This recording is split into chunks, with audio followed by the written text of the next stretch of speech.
Selamat pagi, siang, sore, dan malam, Bapak-bapak dan Ibu-ibu sekalian. Saya berterima kasih atas kesempatan yang diberikan untuk mempresentasikan tentang karya ilmiah kami yang berjudul Sistem Manajemen Sampah Cerdas Berbasis Internet of Things, IoT, dan Machine Learning untuk Optimasi Logistik di Kota Bandung. Perkenalkan, saya sendiri bernama Christian Aaron dari NIM 196-25066 yang merupakan salah satu penulis dari karya ilmiah ini. Selanjutnya, kita akan membahas tentang latar belakang. Nah, untuk kondisi saat ini, yaitu akhir-akhir ini nih, produksi sampah di Bandung itu kurang lebih sekitar 3.950 ton per hari. Namun, hanya sekitar 200 2.750 ton itu yang sampai ke TPA-nya. Nah, selain itu juga sistem konvensional ini menggunakan jadwal yang tetap, static scheduling juga. Jadi ada kemungkinan juga sampah-sampah tersebut jadinya nggak kesortir. Nah, masalah-masalah utama ini nih, truk ini sering banget mendatangi tempat sampah yang kosong. Sementara tempat-tempat lain yang meluap itu nggak didatengin karena bisa jadi karena kekurangan tidak karena mengikuti jadwal yang tetap tersebut. Jadinya kayak nggak ke reach out lah. Nah, sementara selain itu juga ada biaya operasional tinggi, tingkat kemacetan yang tinggi juga dan peningkatan emisi karbon juga. Nah, tidak hanya itu dan yang terakhir ada juga ketidakhadiran data real time menyebabkan rute pengangkutan ini tidak efisien seperti yang saya sudah bahas sebelumnya, yaitu yang truk ini mendatangi tempat kosong tadi. Jadinya beberapa tempat yang seharusnya beberapa tempat yang dilewatkan itu ada kemungkinan besar memiliki volume sampah yang meluap gitu. Nah, dari masalah-masalah yang terjadi akhir-akhir ini, kita nih dapat menyimpulkan, banyak menyimpulkan sih bahasanya. Kita ini dapat mencari solusi dan yang kita ingin usulkan ini solusinya, yaitu kita ingin membuat suatu sistem manajemen sampah cerdas. Nah, di sini nih membantu juga untuk kayak dari segi transisi dari rute statisnya, yaitu ke rute yang dinamis. Jadi kayak benar-benar truk-truk sampah dan pasokan-pasokan pengangkut sampah itu tuh lebih ke widespread itulah, lebih ke reach. Jadi kayak reaching out semakin dalam dan semakin luas gitu.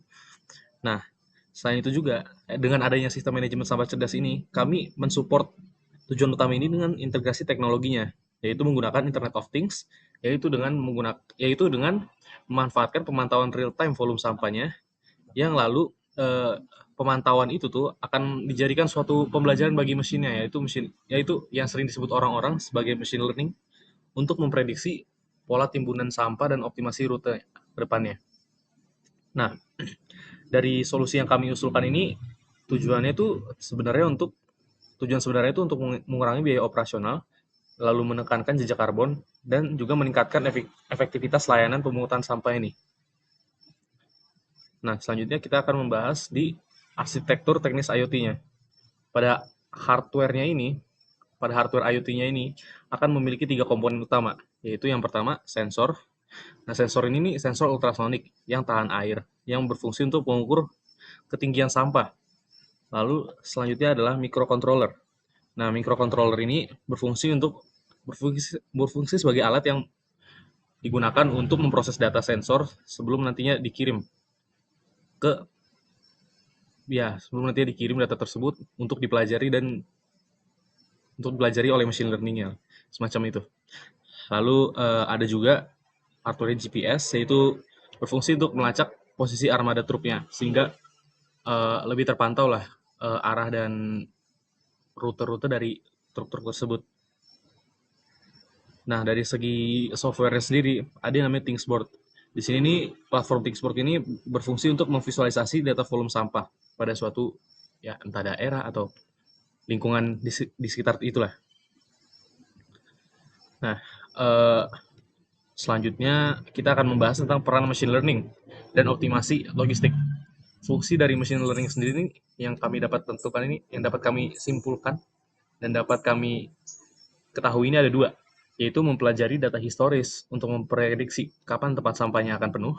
Lalu yang kedua itu kita lebih ke untuk menghitung rute dinamisnya, dengan mengutamakan lokasi penuh dan melewati lokasi kosong. Eh, Seperti yang sudah di inilah, basically ini menghitung rute dinamis ini ada dengan bantuannya machine learning tadi lah. dengan machine learning-nya berjalan dengan lancar, dia bakal tahu mana aja yang bakal penuh, lingkungan yang bakal dipenuhi dengan sampah itu, jadi mereka akan lebih gercep untuk menindaklanjuti adanya timbunan sampah tersebut. Nah, selanjutnya nih optimasi logistik.